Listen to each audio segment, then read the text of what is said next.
UP R O A R O का जो exam है वह 27 जुलाई को है। उसी के अंतर्गत हम यूपी स्पेशल का जो करंट अफेयर है उसको देखेंगे और यह करंट अफेयर लास्ट 6 मंथ का है, यानी कि पूरी तरह से ये 2025 का करंट अफेयर है। और सबसे ज़्यादा जो क्वेश्चन करंट अफेयर के आएंगे वो यहीं से आएंगे। आप जानते हैं कि यूपी आर ओ का एग्ज़ाम हो या पीसीएस का एग्ज़ाम हो, उसमें करंट अफेयर का तो महत्व तो है ही है, लेकिन यूपी स्पेशल करंट का महत्व सबसे ज़्यादा है। आपको लगता है कि क्वेश्चन करंट से है, लेकिन कहीं ना कहीं उसके बैकग्राउंड में क्या होता है, यूपी छिपा होता है। जैसे अगर किसी खिलाड़ी को कोई पुरस्कार मिला या किसी साहित्यकार को कोई पुरस्कार मिला या कोई पद्म विभूषण पुरस्कार दिया गया और वो उस एग्जाम में आया है, तो उसके पीछे संदर्भ उस प्रदेश का होता है, यानी कि उत्तर प्रदेश का होता है। यानी कि वो व्यक्ति कहीं ना कहीं रिलेटेड होता है उत्तर प्रदेश से, इसलिए वो पर्सन करंट में पूछा गया है। तो यहाँ पर वही सब देखेंगे हम, उत्तर प्रदेश का करंट देखेंगे और लास्ट 6 मंथ का देखेंगे। और यह जो करंट अफेयर है इसका जो संदर्भ है घटनासार एक मैगजीन है, और यहाँ से आपको क्वेश्चन डेफिनेटली कम से कम 3 से 4 क्वेश्चन आज की क्लास से एग्जाम में देखने को मिलेंगे। ज़्यादा ही मिल सकते हैं क्योंकि इसमें 6 महीने का करंट अफेयर है। तो शुरू करते हैं यहाँ से। सबसे पहले जो इम्पोर्टेंट है, उत्तर प्रदेश के बजट से हर वर्ष क्वेश्चन आता है, तो उसी को देखेंगे। और बजट से जो क्वेश्चन होते हैं वो कॉन्सेप्चुअली नहीं होते, सीधे सीधे फैक्चुअली होते हैं।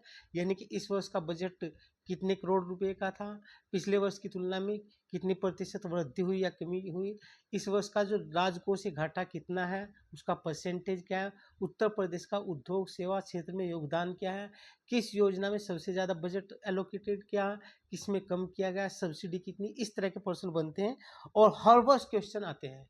यहाँ यहाँ से जो क्वेश्चन बनता है बजट से उत्तर प्रदेश के, वो फैक्ट बेस होता है, सीधा डाटा बेस होता है। तो उत्तर प्रदेश के जो मुख्यमंत्री हैं, क्या नाम, वित्त मंत्री सुरेश खन्ना जी ने 20 फरवरी 2025 को उत्तर प्रदेश का बजट पेश किया। और यह जो बजट पेश किया गया वित्तीय वर्ष 2025-26 के लिए था। और इस बजट का जो आकार था 8,08,736 करोड़ रुपए था। कितना था? 8,08,736 करोड़ रुपए यह बजट था। और यह अब तक का सबसे बड़ा बजट था।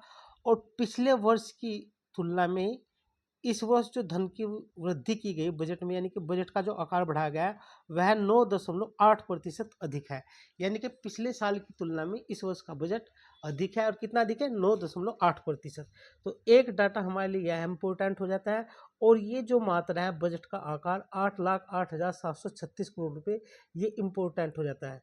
तो ये दो फैक्ट इम्पोर्टेंट है पहली ही लाइन से। बजट में 32% हिस्सा बुनियादी ढांचे व इंफ्रास्ट्रक्चर पर खर्च किया जाएगा। यानी कि बजट का जो सबसे ज़्यादा हिस्सा किस पे खर्च किया जाएगा? 22% है। कितना है? 22%। और यह बुनियादी ढांचे पर खर्च किया जाएगा। 13% हिस्सा एजुकेशन पर खर्च किया जाएगा। और 11% हिस्सा कृषि और संबंधित गतिविधियों पर खर्च किया जाएगा। यानी कि जो बजट है उसमें से कुल बजट का जितना भी हमें बजट खर्च करना है इस साल, उसका 22% केवल और केवल किस पर किया जाएगा? इंफ्रास्ट्रक्चर पर। और 13% एजुकेशन पर, 11% कृषि पर, 6% शिक्षा और स्वास्थ्य पर, और 4% क्या जाएगा? संसाधन और सामाजिक सुरक्षा कार्यक्रमों पर। तो ये इम्पोर्टेंट है, इनका क्रम आपसे लगाने को जरूर पूछा जाएगा इस बार। तो क्योंकि ये डाटा पहली बार दिया गया इस बार कि किस, मतलब इस तरह का डाटा पहली बार दिया गया बना के, तो यहाँ से क्वेश्चन एक बनेगा और मोस्ट इम्पोर्टेंट है। यानी कि फिर 22% हिस्सा बुनियादी ढांचे पर इंफ्रास्ट्रक्चर, 13% एजुकेशन पर, 11% कृषि पर, 6% शिक्षा और स्वास्थ्य पर, 4% संसाधन और सामाजिक सुरक्षा कार्यक्रम पर खर्च किया जाएगा। बजट में पूंजीगत बजट का जो परिव्यय है, यानी कि पूंजीगत बजट का जो परिव्यय है वह कुल बजट का 20.5%। कितना है? 20.5%। और पूंजीगत व्यय में कौन कौन शामिल होते हैं? अवसंरचना निर्माण, विस्तार, उसका निवेश संबंधी व्यय शामिल होते हैं। तो आपसे पूछा जा सकता है कि पूंजीगत जो व्यय है उसमें कौन कौन शामिल होते हैं। 2025-26 में राजकोषीय घाटा का जो लक्ष्य रखा गया है वो 2.97% रखा गया है। कितना? 2.97%। और ये आना ही तय है, इसको मार्क कर ले 100%। ये आपको एग्जाम के लाइन में एग्जाम के किसी क्वेश्चन में ये डाटा 2.97% लिखा हुआ मिलेगा। और ये जो राजकोषीय घाटा है कितने लाख करोड़ रुपए का, 91,399 लाख करोड़ रुपए का। इसकी ये मात्रा भी ध्यान रखने की आवश्यकता है। मगर सबसे इंपॉर्टेंट क्या है, इसका परसेंटेज। बजट में प्राप्तियां और व्यय को देखेंगे, क्या क्या प्राप्तियां और व्यय है, यहाँ से भी क्वेश्चन हर वर्ष बनते हैं।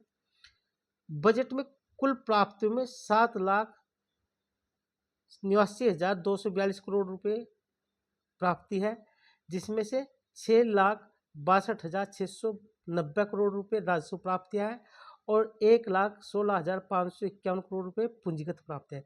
ये जो कुल प्राप्ति होगी, यानी कि सरकार को अगर बजट इतना दिया है उसने 8 लाख करोड़ रुपए, तो कहीं ना कहीं से तो प्राप्त करना ही होगा।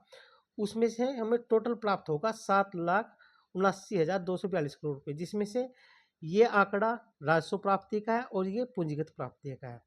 आगे देखते हैं राजस्व प्राप्ति में क्या क्या है।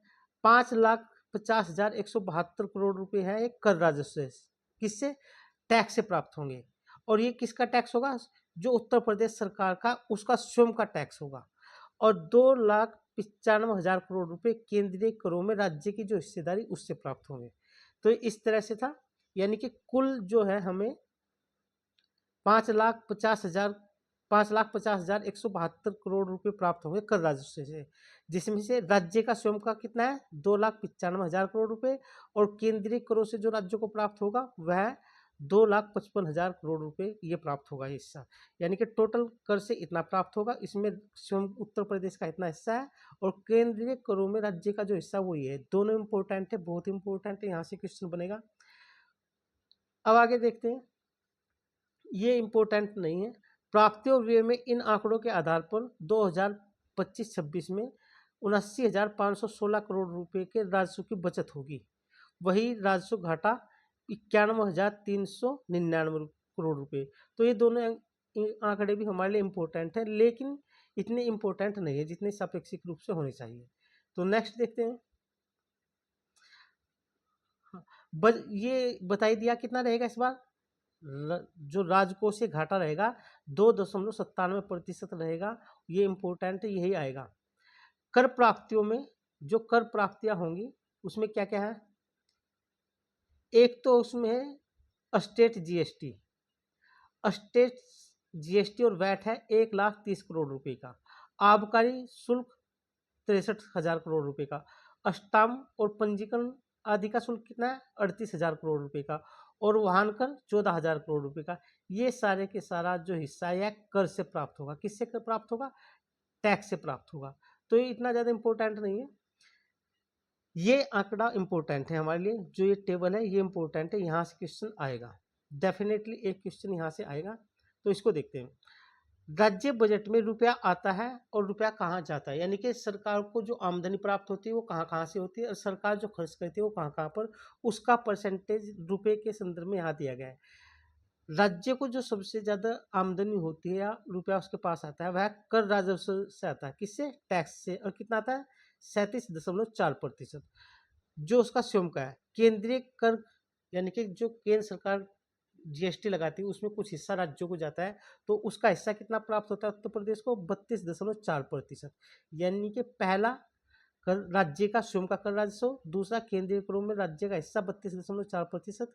और जो राज्य सार्वजनिक ऋण लेता है, कभी कभी राज्य ऋण भी लेता है ना, तो 14.4%। केंद्रीय अनुदान सहायता, जो आप देखते हो आर्टिकल 280 के तहत हम किसको गठन करते हैं, वित्त आयोग का। तो वित्त आयोग राज्यों को सिफारिश करता है कि भाई केंद्र सरकार आप राज्यों को इतना क्या दोगे, बजट अनुदान दोगे या अनुदान सहायता दोगे, वो कितना है 11.1%। तो ये इम्पोर्टेंट थे, शुरू के 4 हमें पता होने चाहिए, ये बहुत इंपॉर्टेंट है। यहाँ से इनका क्रम लगाने के लिए आएगा, तो आपको ये ध्यान रखना है। अब रुपया जाता कहाँ पर है, जो पैसा, यानी कि अगर आप अपना घर चला रहे हैं तो आपके पास पैसा कहाँ से आता है, और फिर आप उसका मैनेजमेंट कैसे करते हैं, किस किस चीज़ में कैसे कैसे खर्च करते हो। जैसे आपके यहाँ पर शादी है तो आप देखेंगे कि कहाँ कहाँ से पैसा आएगा, कहाँ कहाँ से व्यवस्था होगी और कितना किस चीज़ में हमें पैसा खर्च करना है। इसी तरह से किसी भी देश का बजट होता है, किसी राज्य सरकार का घर का बजट होता है, किसी भी संस्था का होता है, ऐसे ही होता है। तो इसमें रुपया जाता कहाँ पर है, सबसे ज़्यादा जाता है पूंजीगत व्यय में, कितना 20.4%। और आपको बताया पूंजीगत व्यय में क्या क्या शामिल है, बुनियादी ढांचा, निवेश आदि ये शामिल है। अन्य व्यय में 16.8%, कितना 16.8%। जो उत्तर प्रदेश के कर्मचारी उनकी जो वेतन है उसमें जाता है 12.4%, और पेंशनों जो जाती है कर्मचारियों को 11.8%। ब्याज भुगतान 7.9%, और सब्सिडी 4.3%। ये सब्सिडी इंपॉर्टेंट है हमारे लिए, और ऊपर के 4 इंपॉर्टेंट है, 4 से 5 इंपॉर्टेंट है। तो यहाँ से इन दोनों टेबल से आपको कम से कम 2 क्वेश्चन देखने को मिलेंगे।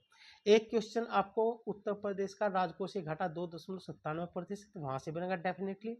एक बजट के आकार से, यानी कि 8 लाख करोड़ रुपए का बजट है, पिछले वर्ष की तुलना में कितना अधिक है, एक वहाँ से बनेगा, और इन टेबल से 2 क्वेश्चन बनेंगे।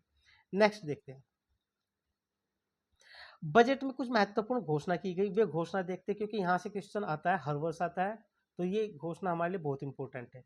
बजट में मुख्यमंत्री सामूहिक विवाह योजना, उसमें अभी तक जो जब कन्याओं का विवाह होता था और सामूहिक रूप से होता था, तो उसमें 51,000 रुपए की धनराशि दी जाती थी। अब उसको बढ़ाकर कितना कर दिया, 1 लाख रुपए कर दिया। कितना, 1 लाख रुपए दिए जाएंगे।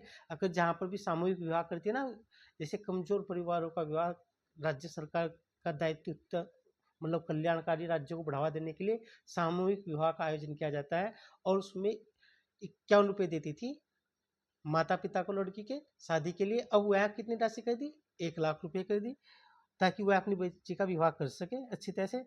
और कुछ उन महिलाओं के लिए भी धनराशि बढ़ाई गई है जो विधवा हो गई है, उनके लिए विधवा पुनर्विवाह और उनकी पुत्रियों के विवाह के लिए 1 लाख रुपए कर दिए गए।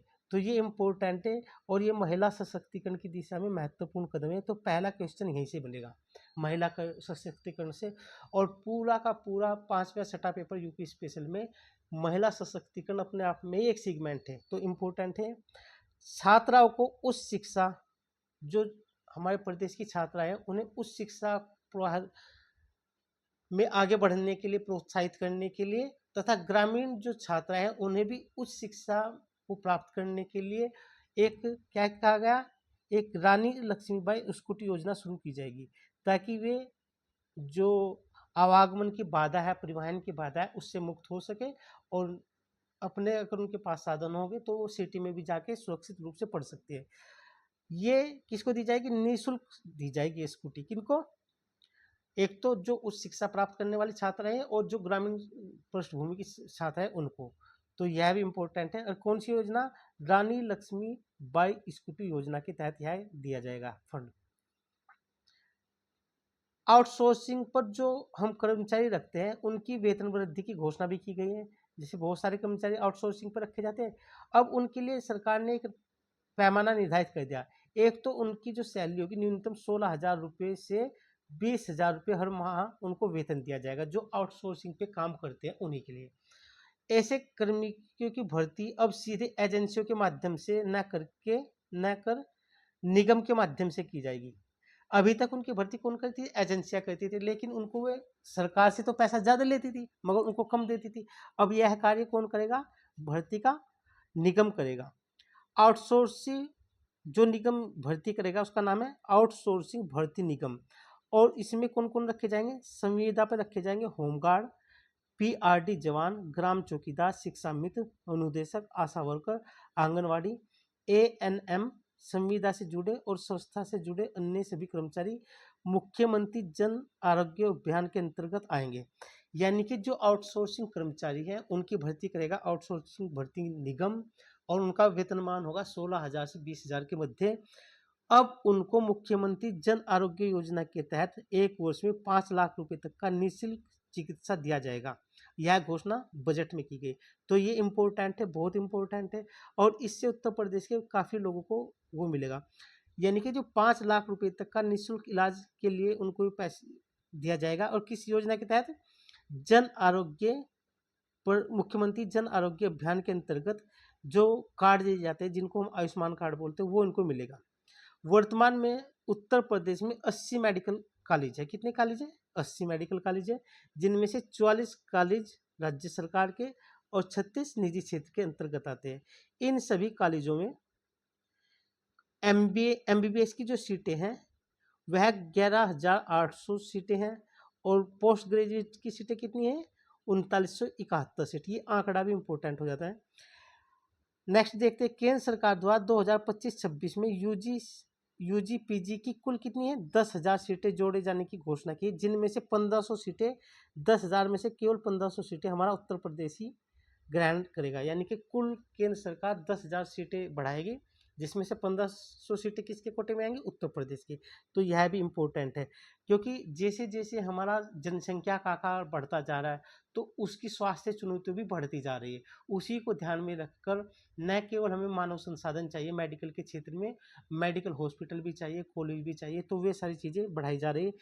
इसका महत्व तो हमें कब पता चला? कोविड के दौरान, क्योंकि हमारे पास एक अच्छा ढांचा था, इसलिए हम कोविड के प्रभाव से बच पाए, क्योंकि हमारे पास पहले से ही मेडिकल का एक बेहतर ढांचा था विश्व स्तरीय। बजट 2025-26 में बाबा साहेब भीमराव अंबेडकर के नाम से लखनऊ में एक स्मारक और सांस्कृतिक केंद्र की स्थापना की जाएगी। कहाँ पर की जाएगी? लखनऊ में। बाबा साहब भीमराव अंबेडकर के नाम पर एक स्मारक और एक सांस्कृतिक केंद्र, और हर जिले में 100 एकड़ में पीपी मॉडल पर सरदार पटेल जनपदीय आर्थिक क्षेत्र स्थापित किए जाएंगे। कितने किए जाएंगे? 100 एकड़ में हर जिले में। तो ये इंपॉर्टेंट है, यहाँ से क्वेश्चन आएगा। संत कबीर के नाम पर 10 वस्त्र उद्योग पार्क स्थापित किए जाएंगे और संत रविदास के नाम पर ही 2 चर्मो उद्योग पार्क स्थापित किए जाएंगे। यानी कि 10 किसके नाम पे किए जाएंगे? संत कबीर के, और संत रविदास के नाम पर जो चमड़ा उद्योग से संबंधित है 2 पार्क वे स्थापित किए जाएंगे। अटल बिहारी वाजपेयी के जन्म शताब्दी वर्ष में उनके सम्मान में नगरीय क्षेत्रों में पुस्तकालयों की स्थापना की जाएगी। लाइब्रेरी की स्थापना कहाँ पर की जाएगी? शहरी क्षेत्रों में। तो नेक्स्ट देखते हैं, ये इंपॉर्टेंट है, यहाँ से क्वेश्चन बनेगा डेफिनेटली।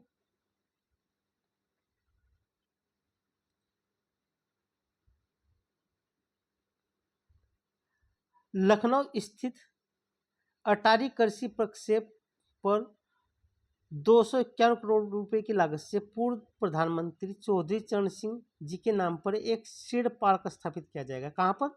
लखनऊ में। ठीक है, यहाँ से इम्पोर्टेंट है, ये हमारे लिए बहुत इंपॉर्टेंट है आंकड़ा।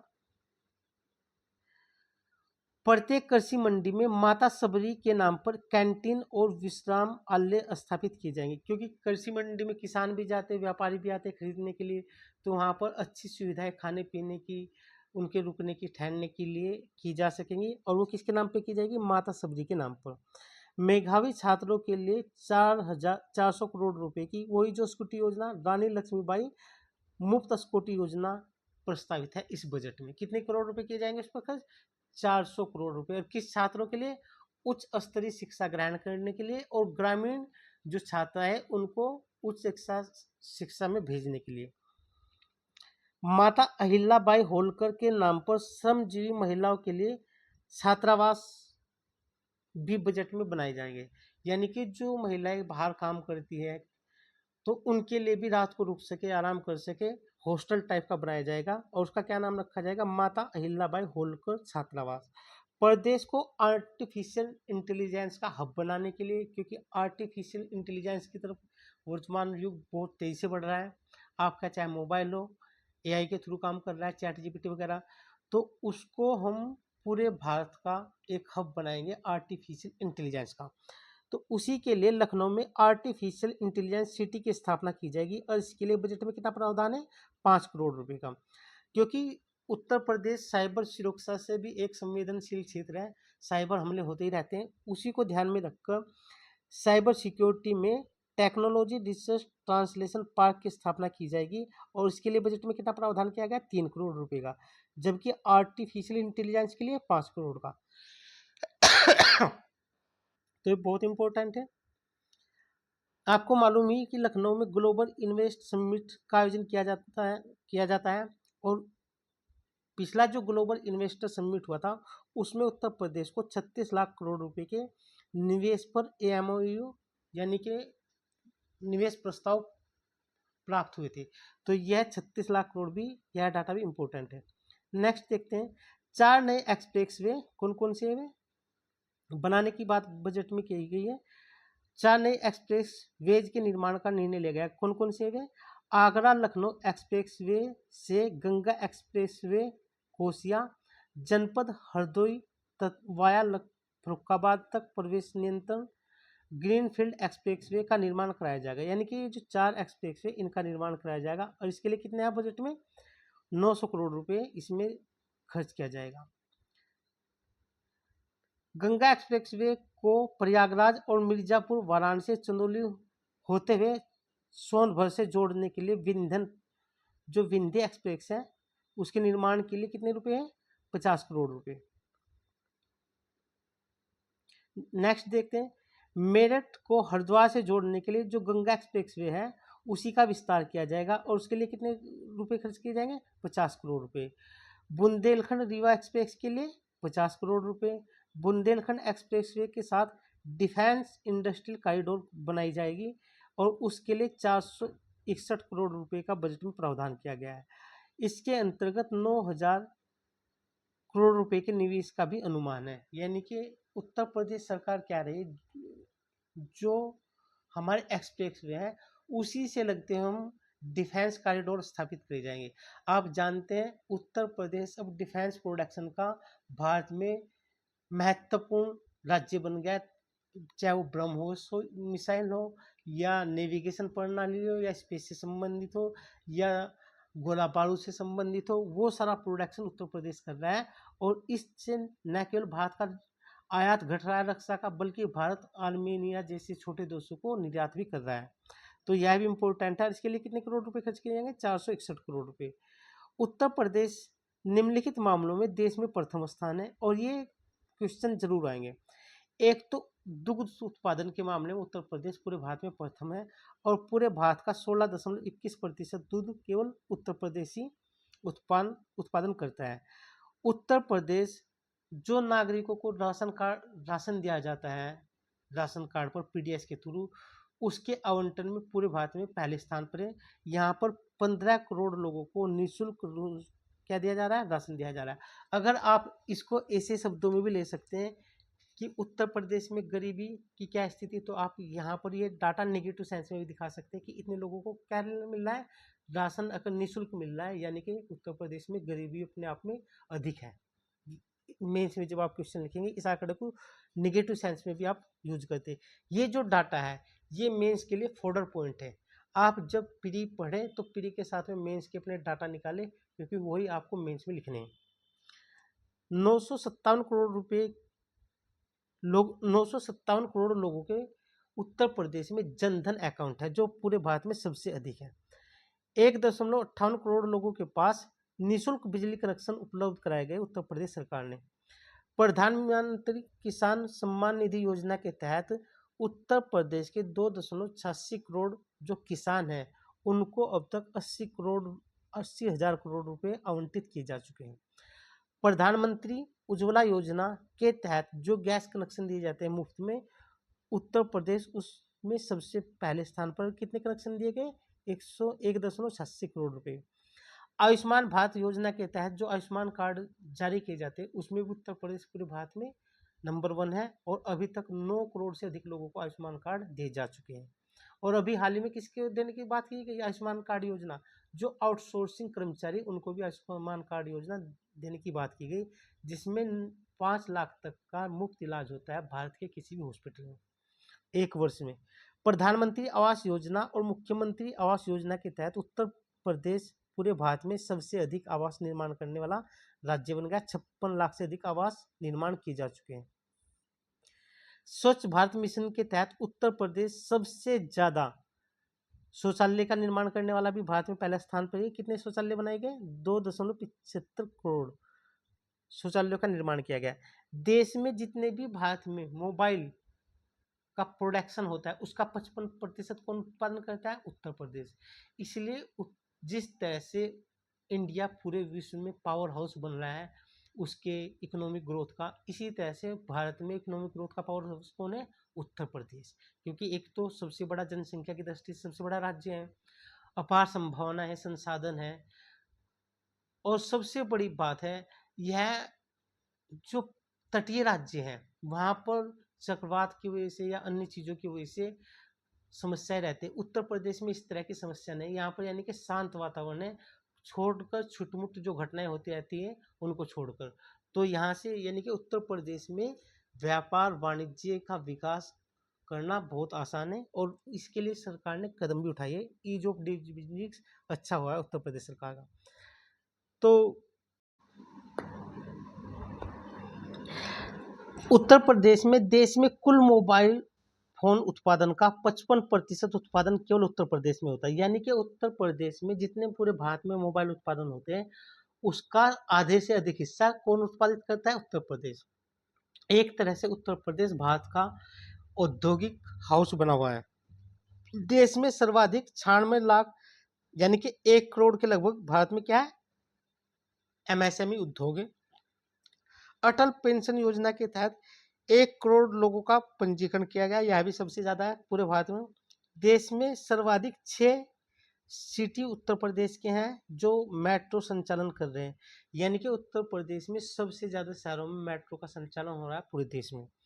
कौशल विकास नीति लागू करने वाला उत्तर प्रदेश भारत का पहला राज्य है, यह भी इम्पोर्टेंट है। और 400 लाख टन सब्जियां का उत्पादन करने में उत्तर प्रदेश प्रथम स्थान है। 400 लाख टन सब्जी उत्पादन कर रहा है उत्तर प्रदेश, और यह पूरे भारत में कैसा है? प्रथम स्थान पर है। उत्तर प्रदेश खाद्यान्न उत्पादन, गेहूं उत्पादन, आलू उत्पादन, आंवला उत्पादन, आम उत्पादन, गन्ना उत्पादन, चीनी उत्पादन और एथेनॉल जो होता है उसके उत्पादन में पूरे भारत में प्रथम स्थान है। तो यहाँ पर ये जो डाटा दिए गए आपके लिए बहुत इंपॉर्टेंट है। यहाँ से कम आपको 2 क्वेश्चन मिलेंगे इसी टेबल से कि उत्तर प्रदेश का पूरे भारत में क्या पोजीशन है। और उत्तर प्रदेश की पूरे भारत में जो पोजीशन है बहुत ही अच्छी है, क्योंकि उत्तर प्रदेश पूरे भारत का क्या है? औद्योगिक हब बना हुआ है। अब हम आर्थिक समीक्षा देखते हैं। आर्थिक समीक्षा से क्वेश्चन आते हैं। प्रदेश की आर्थिक स्थिति नीति आयोग द्वारा वित्तीय वर्ष 2014-15 से लेके 2022-23 तक की अवधि में उत्तर प्रदेश जो है ना, वह अग्रणी राज्य यानी कि फ्रंट रनर की श्रेणी में रहा। किसमें? फ्रंट रनर की श्रेणी में। और उत्तर प्रदेश का समेकित जो फिजिकल हेल्थ इंडेक्स है वह बढ़कर 45.9% हो गया है, यानी कि 45.9 उसका स्कोर हो गया है। तो ये इंपॉर्टेंट है, यहाँ से क्वेश्चन बनेगा। आरबीआई द्वारा राज्यों के बजट में 2024-25 में आरबीआई ने हाल ही में एक रिपोर्ट जारी की थी। तो इसने क्या कहा था? आरबीआई की रिपोर्ट में क्या बात कही गई थी मुख्य? उसमें यह कहा गया था कि राज्यों का जो बजट है सभी राज्यों में, उत्तर प्रदेश क्या कर रहा है उस बजट के संदर्भ में, उसको देखेंगे। आरबीआई द्वारा राज्यों के बजट के संदर्भ में एक रिपोर्ट जारी की गई थी 2024-25 में, वह प्रकाशित हुई।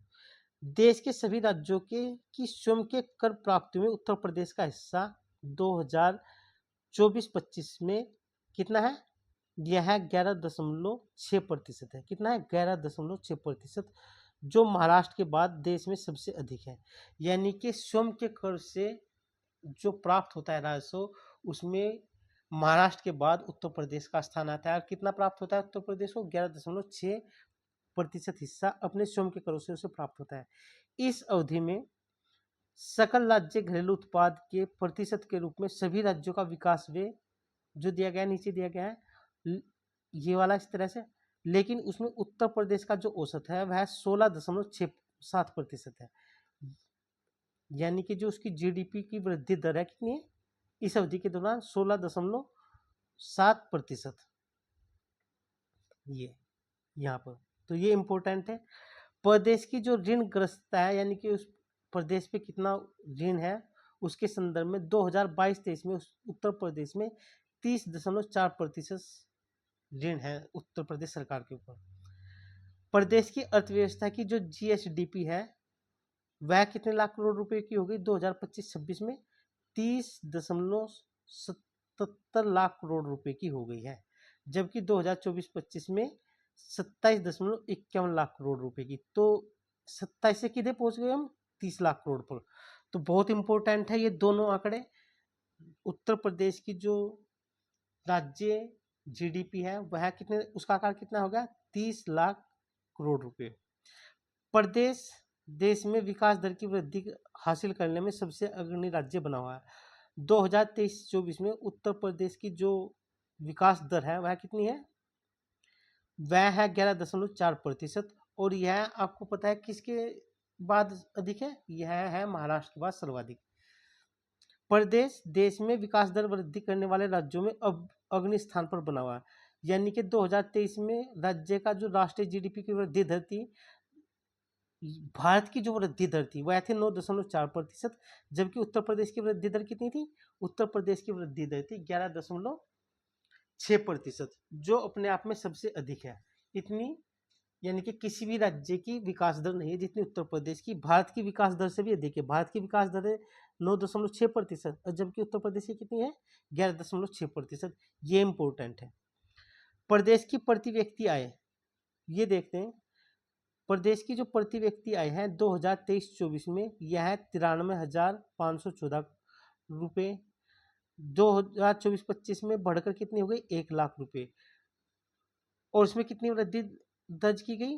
प्रति व्यक्ति आय में 12.5% की वृद्धि दर्ज की गई। यानी कि उत्तर प्रदेश में प्रति व्यक्ति आय भी लगातार बढ़ रही है। जहां 2023-24 में 93,000 थी, 24-25 में बढ़कर 1,00,000 रुपये हो गई है।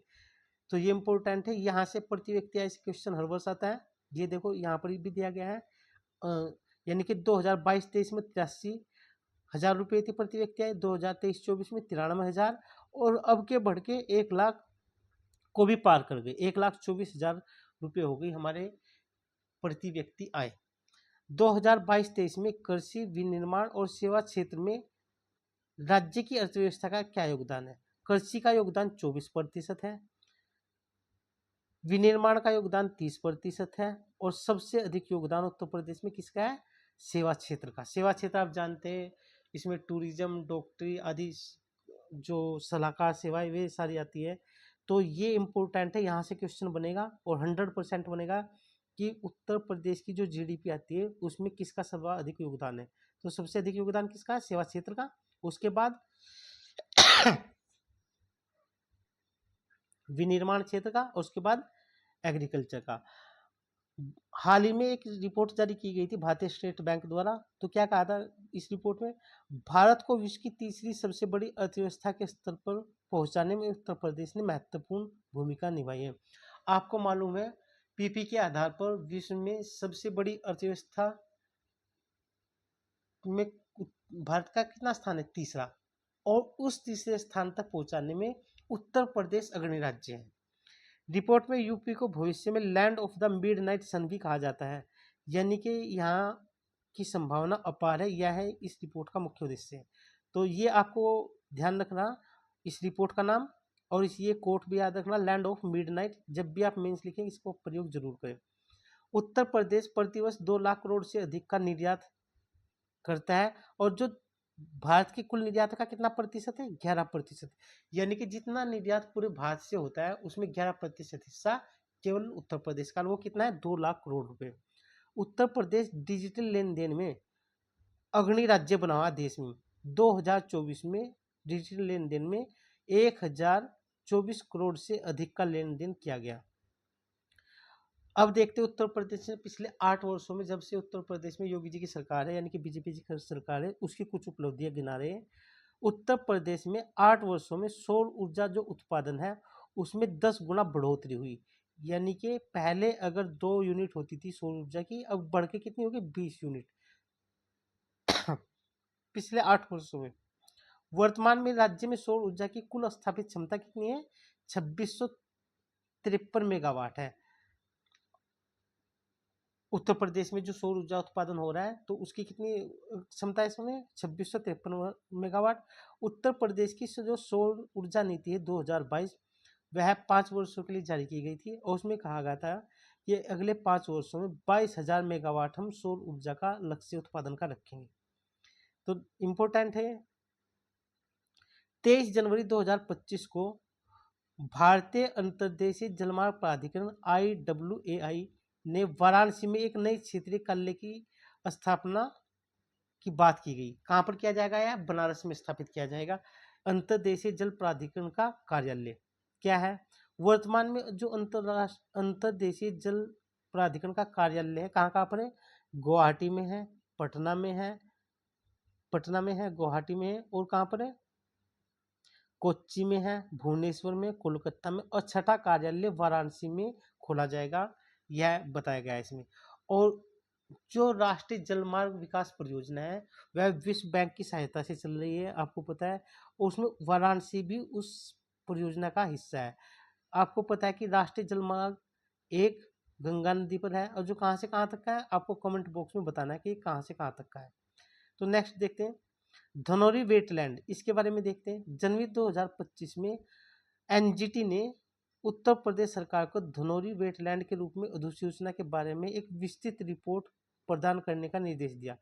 धनौरी जलाशय या वेटलैंड जेवर जो एयरपोर्ट है गौतम बुद्ध नगर में उसी के पास स्थित है। तो ये इस बार क्वेश्चन आएगा पर्यावरण सेक्शन में आएगा क्वेश्चन, ना कि यूपी स्पेशल में।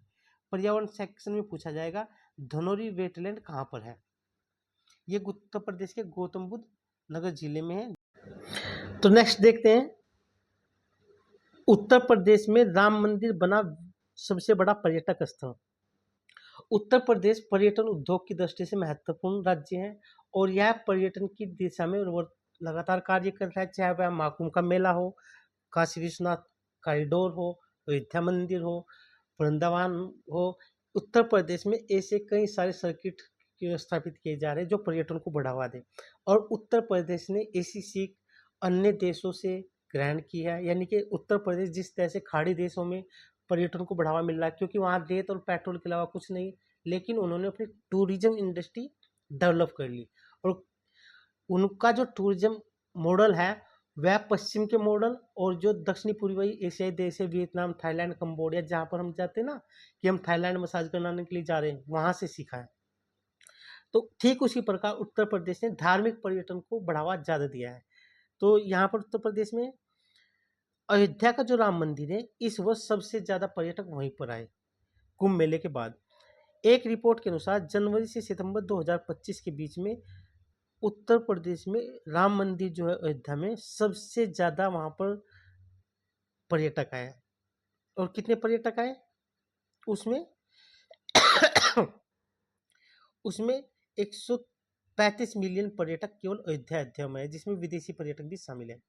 उत्तर प्रदेश में जनवरी और सितंबर 2024 के बीच कुल पर्यटकों का जो आगमन हुआ है वह 476 मिलियन पर्यटक आए हैं उत्तर प्रदेश में, देशी और विदेशी मिला के। तो ये इम्पोर्टेंट है, कितना 476, और जो अयोध्या में आए हैं पर्यटक वो भी आंकड़ा इम्पोर्टेंट है, तो आपको दोनों ही याद रखने हैं। उत्तर प्रदेश देश का पहला बायोपॉलीमर प्लांट लगा रहा है, कहाँ पर लगा रहा है, और यह प्लांट योगी आदित्यनाथ जी ने, जो हमारे मुख्यमंत्री है, 22 फरवरी 2025 को इसकी आधारशिला रखी। कहाँ पर लगेगा यह प्लांट? यह प्लांट लगेगा उत्तर प्रदेश के लखीमपुर जिले की कुंभी में, और इसके लिए इतना करोड़ रुपए दिए जाएंगे। कितना दिया जाएगा? 2750 करोड़ रुपए आवंटित किए गए। क्या होगा, अभी तक जो हम पॉलीथीन वगैरह यूज करते थे उसी से पानी के गिलास आते थे बहुत सारे, लेकिन अब जब बायोपॉलीमर ये कैसे होंगे? पर्यावरण के अनुकूल होंगे। इसी से हम डिस्पोजल होने वाले कप, प्लेट, गिलास आदि बना सकते हैं, बहुत सारी चीज़ बना सकते हैं, और ये बायोडिग्रेडेबल होंगे, यानी कि आराम से ये गल जाएंगे, हमारे पर्यावरण को सुरक्षित भी रखेंगे। तो यह कहाँ पर बनाया जा रहा है? लखीमपुर जिले में, और कहाँ पर? कुंभी में। और इसकी आधारशिला किसने रखी? योगी जी ने रखी, 22 फरवरी को। इम्पोर्टेंट है, बहुत इम्पोर्टेंट है। और आपको पता है लखीमपुर जो जिला है लखीमपुर, उसकी सीमा नेपाल से लगती है, और लखीमपुर जिले की सीमा पीलीभीत, शाहजहाँपुर, हरदोई, सीतापुर और कहाँ से लगती है? एक जिला और है, वो आपको बताना है कौन सा है।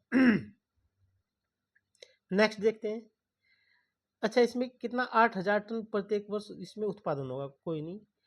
उत्तर प्रदेश में लखनऊ में ब्रह्मोस मिसाइल निर्माण प्रारंभ हो चुका है, और यह 20 फरवरी 2025 को निर्माण शुरू हुआ, और इसका जो घोषणा की जो हमारे रक्षा मंत्री राजनाथ सिंह ने की। अभी भारत और पाकिस्तान के बीच में जो ये युद्ध जैसी परिस्थिति बन गई थी, तो उसमें ब्रह्मोस मिसाइल का बहुत जो ज़्यादा योगदान था। वैसे भी भारत ब्रह्मोस मिसाइल का एक हब बनने जा रहा है, निर्यातक केंद्र बनने जा रहा है। तो उत्तर प्रदेश में उसकी इकाई लगाई गई है, क्योंकि न केवल उत्तर प्रदेश की सुरक्षा को बढ़ावा देगी, साथ ही साथ यह उत्तर प्रदेश में डिफेंस उत्पादन का हब बनाने के लिए भी पर्याप्त है इस तरह की गतिविधियां, क्योंकि उत्तर प्रदेश में जो एक्सप्रेस वे है उनसे लगते हुए डिफेंस कॉरिडोर भी बनाए जा रहे हैं। और हाँ, यहाँ पर देखेंगे, यह जो परियोजना है रक्षा गलियारे पहल के तहत है, और उत्तर प्रदेश और तमिलनाडु में इस तरह के रक्षा गलियारे स्थापित किए जा रहे हैं, जो कहाँ पर किए जा रहे हैं, एक्सप्रेस वे के पास में। ऐसा एक राज्य तमिलनाडु है, दूसरा राज्य कौन है, उत्तर प्रदेश। और मेक इन इंडिया जो पहल है उसके तहत ही भारत को आत्मनिर्भर बनाना है रक्षा उत्पादन के संदर्भ में, साथ ही साथ अपने आयात को घटाना इसका मुख्य उद्देश्य है। राम मंदिर परियोजना को स्वॉर्ड ऑफ ऑनर का पुरस्कार दिया गया, और यह जो पुरस्कार दिया गया है लंदन स्थित ब्रिटिश सेफ्टी काउंसिल के द्वारा यह प्रदान किया गया है, क्योंकि इस मंदिर के निर्माण में सुरक्षा मानकों का बेहतर ध्यान रखा गया है, इसीलिए यह प्रदान किया गया है। और इसमें सुरक्षा मानकों का जिस कंपनी ने पास इसकी वो थी योजना, लार्सन एंड टर्बो कंपनी के पास थी, उसी ने निर्माण कंपनी को पहले राष्ट्रीय सुरक्षा परिषद द्वारा इसके प्रभावी सुरक्षा उपायों के लिए गोल्डन ट्रॉफी भी प्रदान की जा गई है इस कंपनी को, क्योंकि इसने इस मंदिर के निर्माण में बहुत महत्वपूर्ण भूमिका निभाई है। उत्तर प्रदेश में देश का पहला टेक्सटाइल मशीन निर्माण केंद्र कानपुर देहात में स्थापित किया जा रहा है, क्योंकि अभी तक जो हम मशीन कहाँ से आयात करते थे, चीन से, दक्षिणी कोरिया से, यूरोप से आयात करते थे, कपड़ा नहीं, मशीन, कपड़ा बनाने की मशीन। अब उनका उत्पादन उत्तर प्रदेश के कानपुर देहात में होगा, जिससे न केवल पूरे भारत में अपनी मशीनें, कपड़ा बनाने के निर्माण की मशीनें बेच सकेंगे अन्य राज्यों को भी, बल्कि विदेशों में भी उसको निर्यात कर सकेंगे। तो यह एक महत्वपूर्ण कदम है। लखनऊ में बन रहे मेगा मित्र टेक्सटाइल पार्क व 10 अन्य टेक्सटाइल पार्कों में अपनी अच्छा, जो हमारे यहाँ से मेगा टेक्सटाइल पार्क बन रहे हैं, एक तो लखनऊ में बन रहा है और 10 अन्य बन रहे हैं, तो उनके लिए पहले हम विदेशों से मशीन आयात करते थे, लेकिन अब कहाँ से हो जाएगी, उत्तर प्रदेश के कानपुर देहात में जो मशीनें बनेगी वह यहाँ पर चली जाएंगी। मार्च 2025 में उत्तर प्रदेश सरकार ने प्रदेश में अलग अलग जनपदों में 10 नए टेक्सटाइल पार्क बनाने की घोषणा की थी। तो वे जिले कौन कौन से जहाँ टेक्सटाइल पार्क बनेगा, एक हापुड़, मऊ, कानपुर, बाराबंकी, भदोई, गोरखपुर, गाजियाबाद, मेरठ, हरदोई और संत कबीरनगर। एक इससे अलावा कहाँ से, लखनऊ में। तो ये 10 नए पार्कों के जो बनाने की घोषणा मार्च 2025 में की गई थी। इम्पोर्टेंट है, 100% ये क्वेश्चन आएगा। और यह भी आएगा कि उत्तर प्रदेश में टेक्सटाइल मशीन निर्माण कारखाना कहाँ स्थापित किया जा रहा है, वो कहाँ पर किया जा रहा है, कानपुर देहात में। टेक्सटाइल मशीन निर्माण प्लांट के लिए कानपुर देहात में भोगोनी, कानपुर देहात में कोई स्थान है भोगोनीपुर, वहीं पर एक चपर घाट है, उसी के पास भूमि का क्या किया गया, खरीदी गई है, यानी कि इस प्लांट के लिए।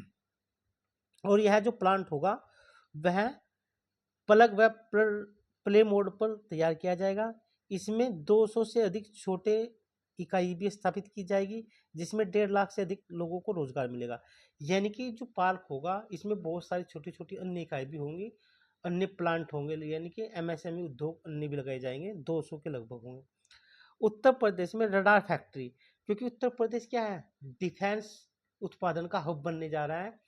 तो अभी ब्रह्मोस मिसाइल की इकाई थी बरेली में, रायबरेली में, किसकी, वहाँ पर AK-47 बन रही है, कानपुर में गोला बारूद बन रहा है। तो इसी तरह से रडार फैक्ट्री भी एक उत्तर प्रदेश में स्थापित की जाएगी। कहाँ पर, उत्तर प्रदेश में आगरा लखनऊ एक्सप्रेस वे के निकट मिझामाई गांव में डिफेंस इंडस्ट्रियल कॉरिडोर में 400 करोड़ रुपए की लागत से रडार फैक्ट्री बनी जाएगी। कहाँ पर, मिझमाई गांव में।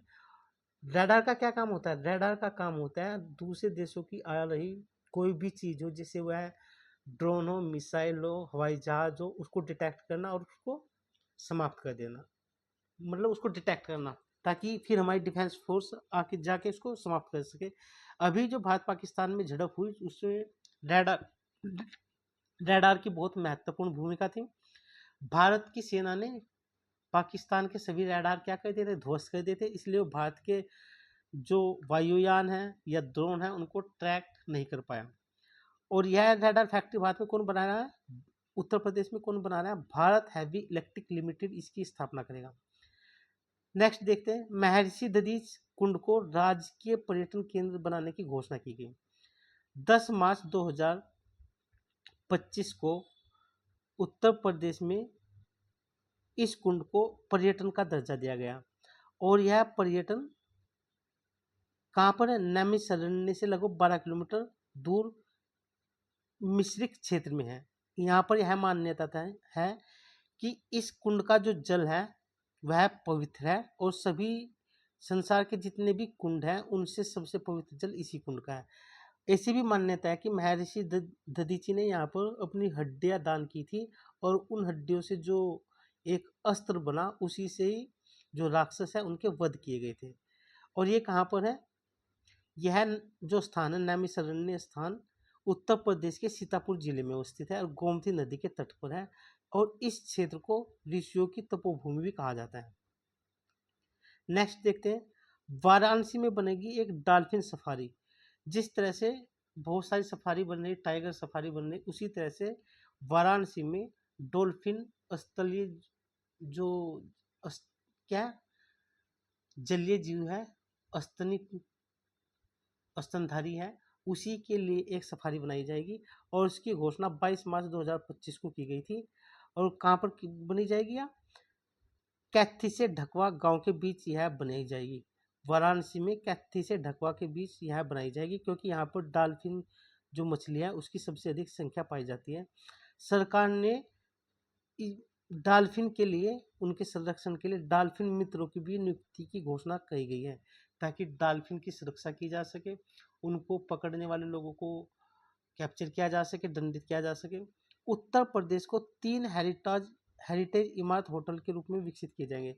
जिस तरह से जयपुर के पैलेस है उनको हेरिटेज होटल में बदल दिया गया है, उसी तरह से उत्तर प्रदेश के जो 3 स्थल हैं उनको हेरिटेज होटलों में बदला जाएगा और यह घोषणा 22 मार्च 2025 को की गई। तो कौन कौन से वह स्थल इम्पोर्टेंट है, लखनऊ की रोशन उद्दौला छतर मंदिर, यानी कि ये दोनों छतर मंदिर और रोशन उद्दौला लखनऊ में है और मिर्जापुर जिले में स्थित चुनार किला, इन तीनों को हेरिटेज इमारतों के रूप में डेवलप किया जाएगा। और यह मॉडल जैसलमेर के सूर्यगढ़ की तर्ज पर लिया गया है क्योंकि वहां पर उपस्थित क्या है, जो बिल्डिंग है उनको भी हेरिटेज के रूप में विकसित किया गया है ताकि पर्यटन को बढ़ावा दिया जा सके, साथ ही साथ उन जो इमारतें हैं उनका संरक्षण भी किया जा सके। माँ की रसोई पहल 10 जनवरी 2025 को आदित्य जी ने, मुख्यमंत्री आदित्यनाथ जी ने इस पहल का उद्घाटन किया और इस पहल में क्या है, आर्थिक रूप से कमजोर लोगों को 9 रुपये में, मात्र 9 रुपये में पौष्टिक और भरपेट भोजन दिया जाएगा। और इसका पहला जो ट्रायल है कहाँ पर किया गया, प्रयागराज कुंभ के दौरान इस पहल की शुरुआत की गई थी। माँ की रसोई इसका नाम होगा। 9 रुपये में कमजोर समुदाय को पौष्टिक और भरपेट भोजन दिया जाएगा। एक तो जहाँ से उनके खाने पे जो खर्च करना पड़ता है वो कम पैसे में भी अच्छा पौष्टिक भोजन ग्रहण कर सकेंगे, साथ ही साथ उनमें पौष्टिक तत्व मिलेंगे तो जो उनको स्वस्थ रखेंगे और उत्तर प्रदेश पे स्वास्थ्य बर्डन का भार कम रहेगा। उत्तर प्रदेश की तनुष्का जगुआर स्क्वाड्रन में शामिल, लखनऊ की है तनुष्का, इन्होंने जो जगुआर फाइटर जेट है उसकी जो स्क्वाड्रन है उसमें ये शामिल की गई है और वर्तमान एक में कहाँ पर है, अम्बाला एयरफोर्स बेस में तैनात है। वाराणसी व प्रयागराज को मिलाकर एक क्षेत्रीय प्राधिकरण के गठन की बात कही जा रही है और यह प्राधिकरण वाराणसी से लेकर प्रयागराज के मध्य होगा। जैसे यहाँ पर ये वाराणसी, इधर ये प्रयागराज है, इसके मध्य होगा। तो इसके अंतर्गत इन 2 जिलों के अलावा 5 अन्य जिले भी इसमें शामिल किए जाएंगे। तो कुल मिला के 7 जिले हो जाएंगे, प्रयागराज, वाराणसी, चंदौली, गाजीपुर, जौनपुर, मिर्जापुर और भदोही होंगे। और यह इनका जो कुल क्षेत्रफल होगा 7 जिलों का 22,000 वर्ग किलोमीटर होगा, जिससे क्या है कि इनका बेहतर विकास किया जा सके और रोजगार जैसे साधन डेवलप किए जा सके, इसका मुख्य उद्देश्य है। सामाजिक आर्थिक धार्मिक विकास किया जा सके, ये इसका मुख्य उद्देश्य है। तो ये जिले याद रखने कितने हैं? 7। एक प्रयागराज, वाराणसी, चंदौली, गाजीपुर, जौनपुर, मिर्जापुर, भदोही। आईआईटी कानपुर ने विकसित की सोलर निर्जलीकरण तकनीक। जो हम जल को आश्रित करते हैं यानी कि आरओ के द्वारा करते हैं, उसी को ध्यान में रखकर 14 फरवरी 2025 को आईआईटी कानपुर ने एक ऐसी तकनीकी विकसित की है जिससे सोलर तकनीकी से पानी को शुद्ध किया जा सके। इससे किसानों की आय भी बढ़ेगी और फसलों की बर्बादी को कम किया जा सकता है। फल और सब्जियों का प्रभावी ढंग से उपचार किया जा सकता है। उनको इस तकनीकी के द्वारा अच्छी तरह से सुखाया जा सकता है ताकि वह बाजार में लंबे समय तक बिकने के लिए तैयार रह सकें। टीकाकरण कार्यक्रम को प्रभावी बनाने के लिए राइज ऐप लॉन्च की गई, और यह किसने लॉन्च की, कब लॉन्च की, इसको देखते हैं। उत्तर प्रदेश सरकार ने स्वास्थ्य ढांचे को मजबूत करने के लिए इस तरह की यह ऐप लॉन्च की गई। इसका क्या नाम है? Rapid immunisation skill enhancement. इसको फरवरी 2025 में लॉन्च किया गया। और यह किन की दी जाएगी? यह स्टाफ है, जैसे नर्स है, स्वास्थ्यकर्मी, उनको दी जाएगी ताकि एक तरह से जो टीकाकरण है उसका संपूर्ण कवरेज किया जा सके, उसकी लगातार निगरानी की जा सके और बेहतर टीकाकरण के परिणाम प्राप्त किए जा सके। ये इसका उद्देश्य है। तो इसका नाम याद रखना, रैपिड इम्यूनाइजेशन स्किल एनहांसमेंट, इसी को राइज बोलते हैं शॉर्ट फॉर्म में। तो ये इस तरह से एक ऐप डेवलप की गई है और इसको लॉन्च किया गया है। यूपी विधानसभा अनुवादक और सुविधाओं से लैस होने वाली देश की पहली विधानसभा है। जैसे कोई व्यक्ति विधानसभा में अपनी बात रखना चाहता है, किसी भाषा में रखना चाहता है, तो उसको अगर हिंदी आती है या वो हिंदी का प्रयोग नहीं करना चाहता है या इंग्लिश का प्रयोग नहीं करना चाहता है, तो कुछ भाषाओं को चुना गया है, उसमें यह अनुवादक सुविधा दी गई है। 18 फरवरी 2025 को शुरू हुए सत्र में अनुवादक की सुविधा से लैस किया गया और ऐसी सुविधा देने वाला उत्तर प्रदेश विधानसभा पहला विधानसभा है पूरे भारत में। किन भाषाओं में है यह सुविधा? अवधी भाषा में, भोजपुरी भाषा में, ब्रज भाषा में, बुंदेली भाषा में और अंग्रेजी भाषा में कोई भी विधायक अपनी बातें रख सकता है उत्तर प्रदेश विधानसभा में। तो ये इंपॉर्टेंट है कितनी भाषाओं में, इसको ध्यान रखना, इसकी संख्या भी आपको पता होनी चाहिए। नेक्स्ट देखते हैं। इससे क्षेत्रीय भाषाओं को बढ़ावा मिलेगा, ये इसका मुख्य उद्देश्य है। नेक्स्ट देखते हैं। गोरखपुर पहला एकीकृत अपशिष्ट प्रबंधन शहर बना है उत्तर प्रदेश का। 7 दिसंबर 2024 को घोषणा की गई कि सितंबर 2025 तक भारत का पहला एकीकृत अपशिष्ट प्रबंधन शहर अध्ययन केंद्र स्थापित करेगा। कहाँ पर? गोरखपुर में। यहाँ पर जो कचरा उत्पन्न होता है वह काफ़ी मात्रा में कचरा उत्पन्न होता है, उसको अलग अलग तरह से प्रसंस्करण किया जाता है ताकि सर्कुलर इकोनॉमी बढ़ा सके। ऐसा करने वाला उत्तर प्रदेश का पहला शहर है गोरखपुर, जो वहाँ पर यानी कि अपशिष्ट होते हैं उनको सही तरह से रिसाइकल किया जाता है जैव ऊर्जा उत्पादन करने में, जैव उर्वरक उत्पादन करने में और अन्य चीज उत्पादन करने में। तो नेक्स्ट देखते हैं। यहाँ से निश्चित रूप से क्वेश्चन आएंगे। ये छोटे तथ्य हैं, वन लाइन है, तो यहाँ से भी क्वेश्चन बनते हैं। योगी ने 6 अप्रैल 2025 को निजी क्षेत्र में सबसे बड़े एथेनॉल प्लांट का उद्घाटन किया है। कहाँ पर किया है? यह गोरखपुर में किया गया है। तो एक ये डेट पता होनी चाहिए, कहाँ पर किया गया है? गोरखपुर में। वह प्रतिष्ठित मीडिया रणनीतिकार विगर मीडिया वर्ल्ड वाइड के संस्थापक, जिन्हें 31 मार्च 2025 को अनमोल रत्न पुरस्कार दिया गया, उनका क्या नाम है? निखिल सिंघल। यह उत्तर प्रदेश के हैं, यानी कि इनको जो पुरस्कार मिला है, अनमोल रत्न पुरस्कार मिला है, और वे कौन है? उद्योगपति और मीडिया से संबंध रखने वाले निखिल सिंघल। 20 फरवरी 2025 को विधानसभा में प्रस्तुत उत्तर प्रदेश का जो बजट का आकार है वह कितना है? वह है 8,08,736 करोड़ रुपए। ये आंकड़ा पता होना चाहिए, डेफिनेटली 100% क्वेश्चन आएगा। 2025-26 के लिए उत्तर प्रदेश की प्रति व्यक्ति आय कितनी हो गई है? बताया था 1 लाख करोड़ रुपए के लगभग हो गई है। ये तो थी अच्छा 23-24 के लिए कितनी हुई है, प्रति व्यक्ति आय है 25-26 के लिए तो हो गई 1 लाख करोड़ रुपए, लेकिन 23-24 के लिए कितनी है 93,000 करोड़, 93,000 रुपये, 93,514 रुपये प्रति व्यक्ति आय का आकलन किया गया उत्तर प्रदेश के नागरिकों के। बजट 2025-26 में देश का पहला AICT बनने जा रहा है, कौन बनना जा रहा है, लखनऊ, और इसके लिए कितने करोड़ रुपए आवंटित किए गए, 5 करोड़ रुपए। यह पहला AICT होगा पूरे भारत का। किसानों की आय में वृद्धि करने के उद्देश्य से अंतर्राष्ट्रीय वित्तीय संस्थान ने उत्तर प्रदेश में 325 करोड़ 325 मिलियन डॉलर का ऋण दिया है उत्तर प्रदेश सरकार को। किसने दिया है, यह विश्व बैंक ने। और यह कहाँ पर खर्च किया जाएगा, किसानों के सामाजिक कल्याण और उनकी आय को बढ़ाने के लिए 325 मिलियन डॉलर विश्व बैंक द्वारा दिए गए उत्तर प्रदेश सरकार को। उत्तर प्रदेश सरकार में 7 जिलों में मिलाकर एक धार्मिक सर्किट बनाया जाएगा। बताया था ना क्षेत्रीय सर्किट वाराणसी से प्रयागराज के मध्य, तो उसमें 7 जिले कौन कौन से, एक प्रयागराज, काशी, चंदौली, गाजीपुर, जौनपुर, मिर्जापुर, भदोई, और यह 7 जिले इंपोर्टेंट है, डेफिनेटली यहाँ से क्वेश्चन आएगा। 16 से 17 फरवरी 2025 को अंतर्राष्ट्रीय पक्षी महोत्सव का आयोजन किया गया है। कहाँ पर किया गया है, प्रयागराज में। यह डेट भी आपको पता होनी चाहिए, क्योंकि आरओ का एग्जाम जो कैंसिल हुआ था फरवरी में 2024 में, उसमें डेट से संबंधित सबसे ज़्यादा प्रश्न पूछे गए थे।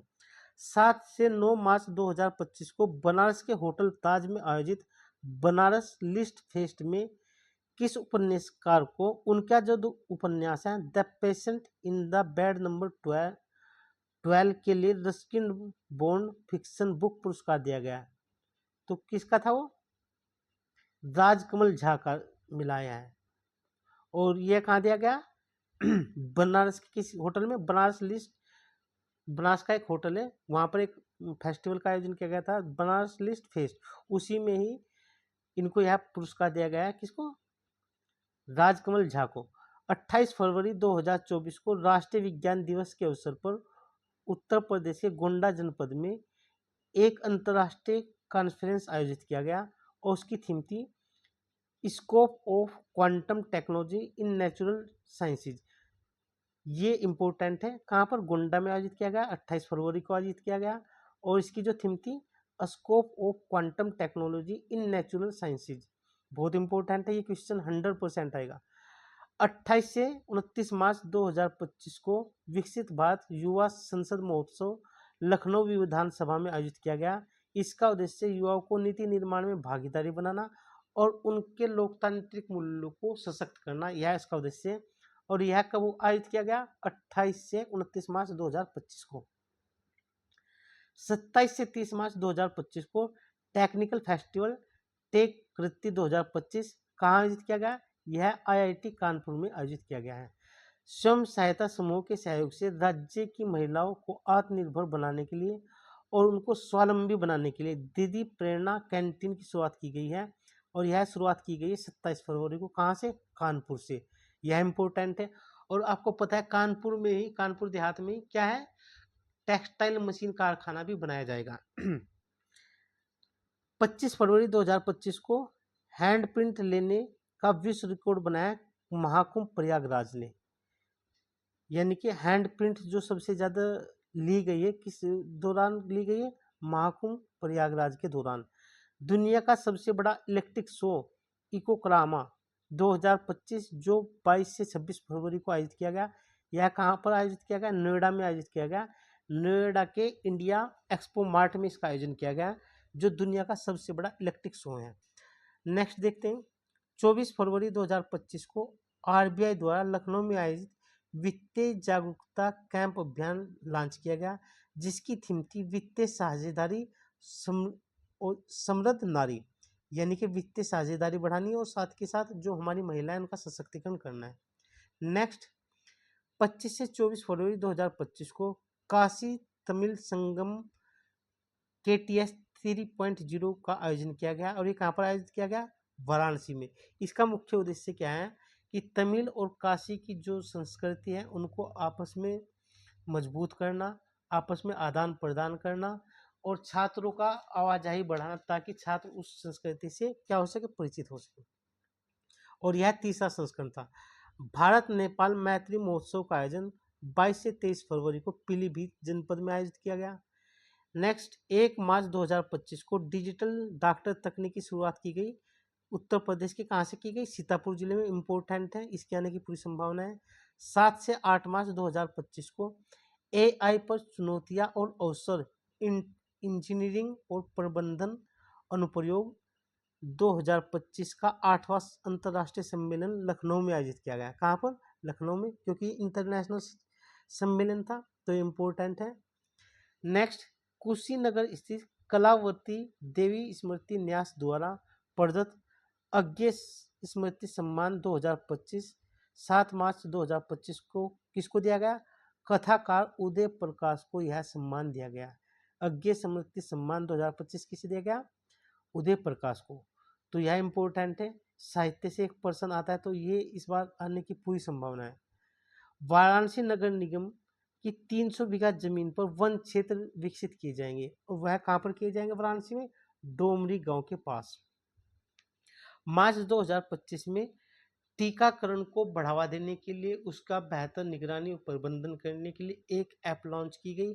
उस ऐप का नाम है राइज, जिसका जो मीनिंग है rapid immunisation skill enhancement. Rise का मीनिंग है, ये पूछा जा सकता है, यानी कि इसकी पूरी परिभाषा क्या है, ये इस तरह की है। तो ये इम्पोर्टेंट है।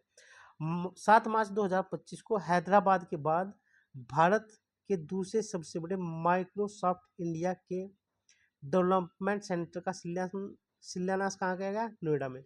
यानी कि जो माइक्रोसॉफ्ट इंडिया है, उसका एक डेवलपमेंट सेंटर बनाया गया है भारत में।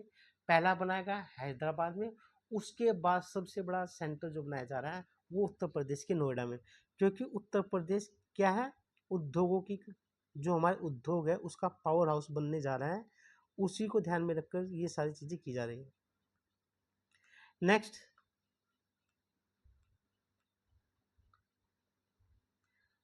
स्वतंत्रता सेनानी चित्तू पांडे की स्मृति में एक स्मारक बनाने की बात कही गई, और यह स्मारक कहाँ पर बनाया जाएगा? उत्तर प्रदेश के बलिया जनपद में।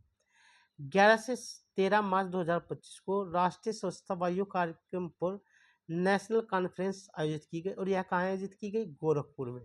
इंपॉर्टेंट है, यहाँ से पर्सन आएगा, और यहाँ से जो पर्सन आएगा ये आएगा हिस्ट्री वाले सेक्शन में। तो नेक्स्ट देखते हैं। 13 मार्च 2025 को सोलर सिटी के रूप में विकसित करने की घोषणा की गई। कितने नगर निगमों को की गई? उत्तर प्रदेश के जो 17 नगर निगम है उन सभी को सोलर सिटी के रूप में विकसित किया जाएगा, जितने भी हमारे नगर निगम हैं। मार्च 2025 में जो उत्तर प्रदेश में कुछ महत्वपूर्ण इमारतें हैं उनको होटल के रूप में बनाया जाएगा, विकसित किया जाएगा। तो ये किस योजना के तहत किया जा रहा है? सब कुछ हेरिटेज भवन योजना के तहत। 10 नेक्स्ट देखते हैं। 10 मार्च 2025 को महर्षि दधीची कुंड को राजकीय पर्यटन केंद्र के रूप में विकसित किया जाएगा, इसकी घोषणा की गई 10 मार्च को। और ये जो महर्षि दधीची कुंड है वो कहाँ पर है? उत्तर प्रदेश के सीतापुर जनपद में। नेक्स्ट देखते हैं। उत्तर प्रदेश में जो पावर प्लांट है, प्लांट से निकलने वाले कार्बन डाइऑक्साइड को मेथेनॉल गैस में बदलने में सफलता हासिल की है, और यह किस पावर प्लांट ने की है?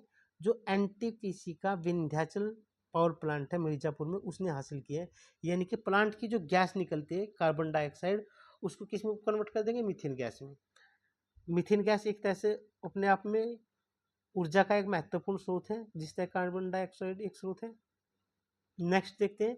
19 मार्च 2025 को दिव्यांगों के लिए एक विशेष स्मार्ट स्कूल की शुरुआत की जाएगी। कहाँ पर की जाएगी? जो हमारे दिव्यांग हैं उनके लिए ग्रेटर नोएडा में। मुख्यमंत्री, नेक्स्ट देखते हैं। मुख्यमंत्री आदित्य योगीनाथ ने 20 जनवरी 2025 को हाथी जो होते हैं एलिफेंट, उनके बचाव केंद्र का उद्घाटन किया है। कहाँ पर किया है?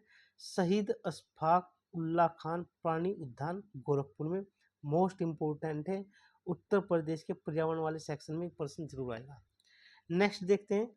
उत्तर प्रदेश में डॉल्फिन सफारी कहाँ पर बनाई जाएगी? वो बनाई जाएगी वाराणसी में। और किन दो गांवों के मध्य बनाई जाएगी? क्योंकि वहां पर सबसे ज्यादा डॉल्फिन मिलती है, और यहाँ पर डॉल्फिन मित्रों की भी नियुक्ति की जाएगी ताकि वह डॉल्फिन को बचाव कर सके, उनका संरक्षण कर सके। तो ये उत्तर प्रदेश का महत्वपूर्ण करंट अफेयर था और आज की क्लास यहीं पर समाप्त होती है। यहाँ से कम 5 से 6 क्वेश्चन आराम से करंट अफेयर को देखने को मिलेंगे, क्योंकि उत्तर प्रदेश से काफ़ी करंट आता है। तो ये क्लास यहीं पर समाप्त होती है।